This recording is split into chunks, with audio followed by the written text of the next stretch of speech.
नमस्कार, मैं हूं अंकुर और आप देख रहे हैं सत्य हिंद। एक नजर अब तक की सुर्खियों पर। मध्य प्रदेश के कांग्रेस नेताओं के साथ कांग्रेस अध्यक्ष मल्लिकार्जुन खड़गे और पूर्व कांग्रेस अध्यक्ष राहुल गांधी और महासचिव केशव वेणुगोपाल ने बैठक की। बैठक में मध्य प्रदेश कांग्रेस के अध्यक्ष कमलनाथ और बाकी वरिष्ठ नेता मौजूद रहे। बैठक के बाद मीडिया से बात करते हुए राहुल गांधी ने कहा कि मध्य प्रदेश में कांग्रेस को 150 सीट मिलेंगी।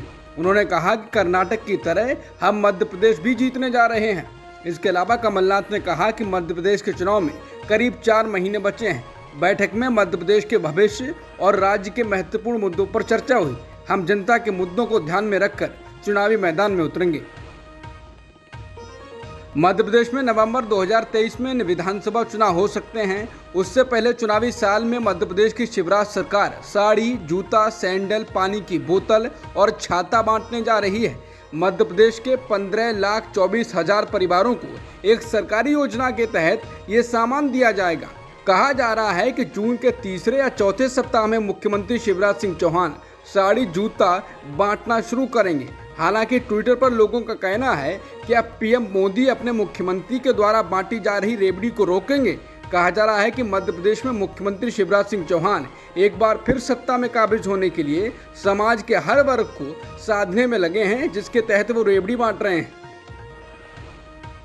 नए संसद भवन के उद्घाटन कार्यक्रम में हरवंश राय की उपलब्धता और सक्रियता देख जेडीयू के लोग जरूर भौचक्का रह गए हैं, क्योंकि पार्टी ने उद्घाटन समारोह का बहिष्कार किया था, लेकिन हरवंश फिर भी संसद में पहुंचे। बता दें, हरिवंश जेडीयू कोटे से राज्यसभा के सदस्य हैं। इसके बाद बिहार में सत्तारूढ़ जनता दल यूनाइटेड ने राज्यसभा के उपसभापति हरवंश नारायण सिंह पर तीखा हमला बोला है। जेडीयू का आरोप है कि जब पार्टी ने तय किया था कि नए संसद के उद्घाटन का पार्टी बहिष्कार करेगी, वैसे समय में हरवंश ने कार्यक्रम में शामिल होकर पार्टी की नीतियों से अलग काम किया है। जेडीयू प्रवक्ता नीरज कुमार ने एक तस्वीर दिखाते हुए ये भी आरोप लगाया है कि सरकार की तरफ से हरवंश को भी उचित सम्मान नहीं दिया गया और जिस कार्यक्रम में राज्यसभा के सभापति यानी उपराष्ट्रपति तक को नहीं बुलाया गया, लेकिन हरवंश ने बौद्धिकता का ईमान बेच दिया। नीरज कुमार का ये भी कहना है कि इस पर पार्टी कार्रवाई करेगी। पश्चिम बंगाल के मुख्यमंत्री ममता बनर्जी ने नए संसद के उद्घाटन को लेकर पीएम मोदी पर तंज कसा है। टीएमसी चीफ ने ट्विटर पर 2 फोटो शेयर किए हैं, जिसमें एक फोटो में देश के पहले प्रधानमंत्री जवाहरलाल नेहरू अपनी कैबिनेट के साथ हैं, जिस पर लिखा है आज़ादी के बाद, और दूसरी फोटो संसद के नए भवन के उद्घाटन की है। इसमें पीएम मोदी अधीनम यानी पुजारियों के साथ खड़े हुए हैं। इस फोटो पर लिखा है, फोटो में अंतर देखने वाला साफ साफ अंतर देख सकता है और भविष्य के भारत को अतीत के भारत से बहुत अलग पा सकता है। मोदी सरकार की मंत्री स्मृति ईरानी सोशल मीडिया यूजरों के निशाने पर आ गई हैं। सिर्फ इसलिए नहीं कि वो महिला एवं बाल विकास मंत्री हैं, बल्कि उन्होंने जिस तरह से अपनी एक तस्वीर पर आई प्रतिक्रियाओं के साथ व्यवहार किया, उसको लेकर भी लोगों ने तीखी प्रतिक्रियाएं दी हैं। किसी ने कहा कि स्मृति ईरानी विरोध पर अपने ट्वीट का जवाब छिपाने वाली पहली केंद्रीय मंत्री बनी। किसी ने ट्वीट किया है कि महिला एवं बाल विकास मंत्री को भारत की मेडलिस्ट बेटियों के प्रदर्शन से दिक्कत है।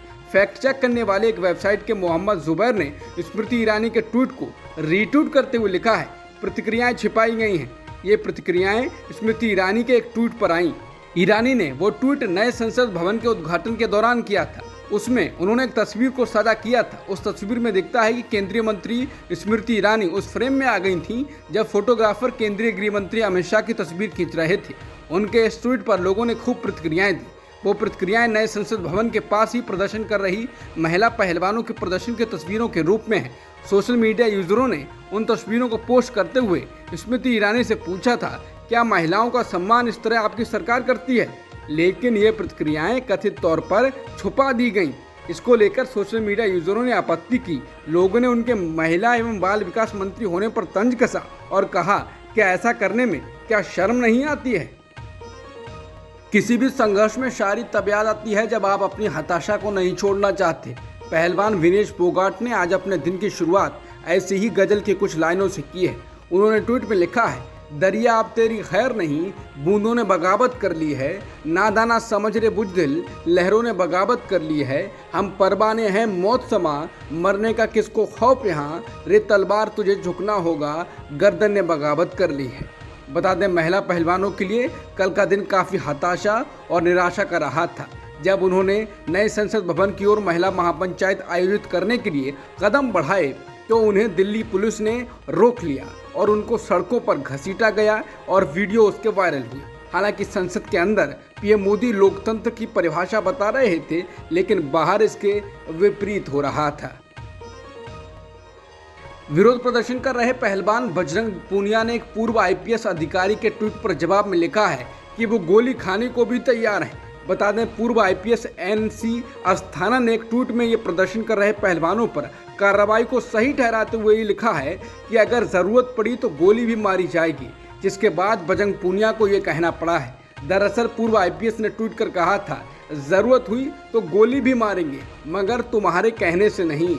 अभी तो सिर्फ कचरे के बोरे की तरह घसीट कर फेंका है। दफा 129 में पुलिस को गोली मारने का अधिकार है। उचित परिस्थितियों में वो हसरत भी पूरी होगी, मगर वह जानने के लिए पढ़ा लिखा होना आवश्यक है। फिर मिलेंगे पोस्टमार्टम टेबल पर। इसके जवाब में बजरंग पूनिया ने लिखा है, ये आईपीएस ऑफिसर हमें गोली मारने की बात कर रहा है। भाई सामने खड़े हैं, बता कहाँ आना है गोली खाने। कसम है पीठ नहीं दिखाएंगे, सीने पे खाएंगे तेरी गोली। यो ही रह गया है अब हमारे साथ करना, तो यो भी सही। पहलवान साक्षी मलिक ने ट्विटर हैंडल से पहलवानों के साथ पुलिस की ज्यादती को ट्वीट किया है। साथ ही उन्होंने लिखा है कि हम लड़ेंगे और हम जीतेंगे। ये जो दिन है ये भी बीतेंगे। हमको हंसते जाना है, ये दिन भी बीतेंगे। इसके साथ ही वीडियो में साक्षी मलिक को मेडल जीतते हुए भी दिखाया गया है और उसके साथ अब पुलिस की कार्रवाई को भी दिखाया गया है। बता दें, पुलिस एक्शन में कल साक्षी मलिक को बुरी तरह से घसीटा गया था। उनकी तस्वीर भी वायरल हुई थी, जिसमें लोगों ने उनको पकड़ रखा है। दिल्ली पुलिस ने रविवार को जंतर मंतर पर पहलवानों के विरोध प्रदर्शन के आयोजकों और उसके समर्थकों पर दंगा करने और सरकारी कर्मचारियों के काम में बाधा डालने के आरोप में एफआईआर दर्ज की है। जिन लोगों पर एफआईआर हुई है उनमें बजरंग पूनिया, साक्षी मलिक और विनेश फोगाट भी शामिल हैं। बता दें, समाचार एजेंसी एनआई के अनुसार ये एफआईआर भारतीय दंड संहिता की धारा 147, 149, 186, 188, 332, 353 और पीडीपीपी की एक्ट की धारा 3 के तहत दर्ज की गई है। दिल्ली पुलिस की उपायुक्त सुमन नलवा ने आज कहा है कि अगर पहलवान भविष्य में फिर से धरना प्रदर्शन के लिए आवेदन देते हैं तो उन्हें जंतर मंतर के अलावा किसी अन्य उपयुक्त स्थान पर इसके लिए अनुमति दी जाएगी। उपायुक्त सुमन नलवा ने कहा, हमने पिछले 38 दिनों से जंतर मंतर पर विरोध कर रहे पहलवानों को हर संभव सुविधाएं प्रदान की, लेकिन कल उन्होंने सभी अनुरोधों के बावजूद कानून का उल्लंघन किया। उन्हें हिरासत में लिया गया और शाम तक रिहा कर दिया गया। उपायुक्त सुमन नलवा के बयान से पहले दिल्ली पुलिस ने आज सुबह एक बयान में कहा था कि 28 मई को प्रदर्शनकारियों ने उनसे किए गए सभी अनुरोधों के बावजूद कानून का उल्लंघन किया, इसीलिए चल रहे धरने को समाप्त करने का निर्णय लिया गया है। कांग्रेस अध्यक्ष मल्लिकार्जुन खड़गे राजस्थान के मुख्यमंत्री अशोक गहलोत और पूर्व प्रदेश कांग्रेस अध्यक्ष सचिन पायलट के साथ सोमवार को दिल्ली में अलग अलग बैठकें करेंगे। पीटीआई को पार्टी के एक वरिष्ठ नेता ने इस घटनाक्रम की जानकारी दी। इस बैठक में पायलट को उनका आंदोलन स्थगित करने और पार्टी के लिए प्रचार करने को कह सकती है। पायलट समर्थक चाहते हैं कि कांग्रेस अध्यक्ष चुनाव के बाद नेतृत्व परिवर्तन का वादा करें तो बात बन सकती है। पायलट अब और इंतजार नहीं करना चाहते। दूसरी तरफ गहलोत खेमा सम्मान की लड़ाई लड़ रहा है। उसका कहना है कि पायलट जिस तरह से गहलोत को टारगेट कर रहे हैं वो विपक्ष की भूमिका निभा रहे हैं, जिसे बर्दाश्त नहीं किया जा सकता। दिल्ली के रोहिणी इलाके में रविवार को एक नाबालिग लड़की की 21 बार चाकू से वार कर सरेआम हत्या कर दी गई। लोग तमाशबीन बने रहे। दिल्ली के सीएम अरविंद केजरीवाल ने दिल्ली की कानून व्यवस्था पर सवाल उठाते हुए एलजी को संबोधित करते हुए ट्वीट किया है। पुलिस ने कहा है कि उसकी 6 टीमें आरोपी को पकड़ने के लिए जुटी हुई हैं। केजरीवाल ने अपने ट्वीट में कहा है कि दिल्ली में खुलेआम एक नाबालिग बच्ची की बेरहमी से हत्या कर दी जाती है। ये बेहद दुखद और दुर्भाग्यपूर्ण है। अपराधी बेखौफ हो गए हैं। पुलिस का कोई डर नहीं है। एलजी साहब, कानून व्यवस्था आपकी जिम्मेदारी है, कुछ कीजिए। दिल्ली के लोगों की सुरक्षा सबसे महत्वपूर्ण है। मीडिया रिपोर्ट के मुताबिक एक युवक ने एक लड़की को कई बार चाकू से वार किया और फिर एक पत्थर की पटिया से भी मारा। सीसीटीवी फुटेज में साफ दिख रहा है कि घटनास्थल के पास से लोग गुजर रहे हैं, लेकिन हमले को रोकने के लिए किसी ने कुछ नहीं किया।